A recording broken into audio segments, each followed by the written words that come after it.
Hi అండి. ఎంతో టేస్టీగా ఉండే బీరకాయ బజ్జీ ఎలా చేయాలో చూద్దామా అండి.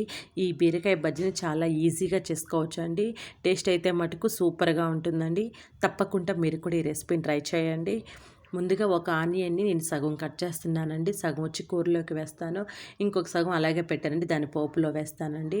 ఒక బీరకాయని తీసుకొని పైన తొక్క తీసుకొని నీట్‌గా కడుక్కొని నేను వీడియోలో చూపిస్తున్న విధంగా కట్ చేసుకోండి.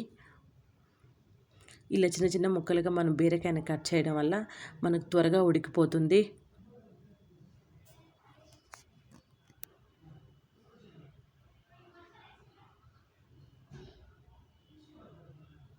ఒక 3 టమోటాలు తీసుకున్నాను. వాటిని సన్నలుగా కట్ చేస్తున్నాను.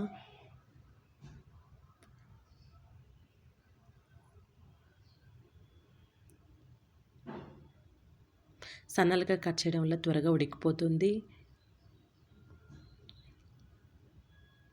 ఒక 6 పచ్చిమిర్చి తీసుకున్నాను. సగం ఆనియన్, 3 టమోటాలు, ఒక బీరకాయని నీట్‌గా కట్ చేసి పెట్టుకోండి. ఆ సగం ఆనియన్ వచ్చి నేను పోపులో వేస్తాను.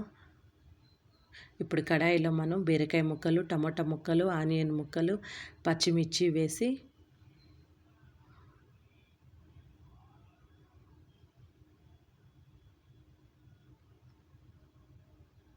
చింతపండు తీసుకున్నాను. నిమ్మకాయ సైజ్ అంత చింతపండు అయితే సరిపోతుంది.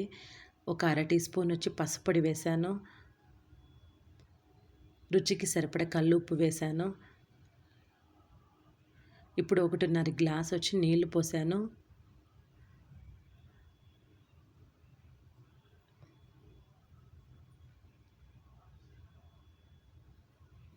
ఇప్పుడు స్టవ్ మీద పెట్టేసేసి బాగా వేడి చేయండి.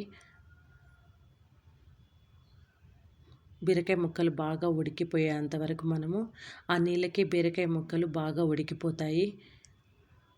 బీరకాయలో నుంచి కూడా నీకు వాటర్ వస్తుంది. ఆ వాటర్‌కి మనం పోసిన వాటర్‌కి చక్కగా బీరకాయ ముక్కలు ఉడికిపోతాయి. చాలా ఈజీగా చేసుకోవచ్చండి ఈ బీరకాయ బజ్జీని. త్వరగా కూడా అయిపోతుంది ఫాస్ట్‌గాను. నీళ్ళన్నీ ఇంకిపోయాయి చూసారు కదండీ! అయిపోయింది. ఇంక మనం దీన్ని చల్లార్చి ముద్దగా తీసుకొని బాగా ఎనుపుకుందాము. మా సైడ్ అయితే మేము ముద్దకం అంటాము. పప్పు ముద్దని కూడా అంటారండి. మీ సైడ్ ఏమంటారో నాకు కామెంట్ పెట్టండి. మెత్తగా స్మాష్ చేసుకుందాము బీరకాయనంతా. చూసారా, ఈ విధంగా చూపిస్తున్న విధంగా మెత్తగా స్మాష్ చేసుకొని రెడీగా పెట్టుకోండి. ఇప్పుడు మనం పోపు వేసుకుందాము. కడాయిలో ఒక 3 టీ స్పూన్లు వచ్చి ఆయిల్ వేయండి. ఆవాలు, మినపప్పు, జీలకర్ర వేయండి. అవి చిటపట అనిన తర్వాత ఇప్పుడు మనం ఆనియన్ ముక్కలు వేద్దాము. ఆనియన్, కరివేపాకు వేసి బాగా ఫ్రై చేద్దాము.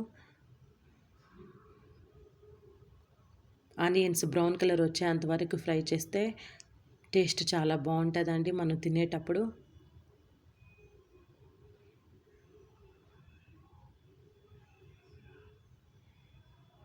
ఇప్పుడు ఈ పోపు తీసుకొని పోయి మనం కూరలో వేసేద్దాము.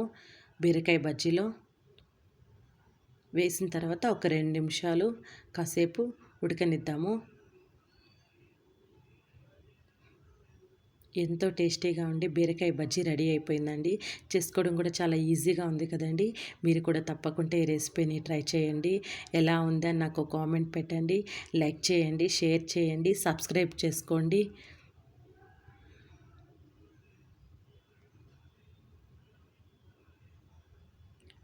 చాలా ఈజీగా చేసేసాం కదండి. ఎక్కువ టైం కూడా దీనికి పట్టదండి.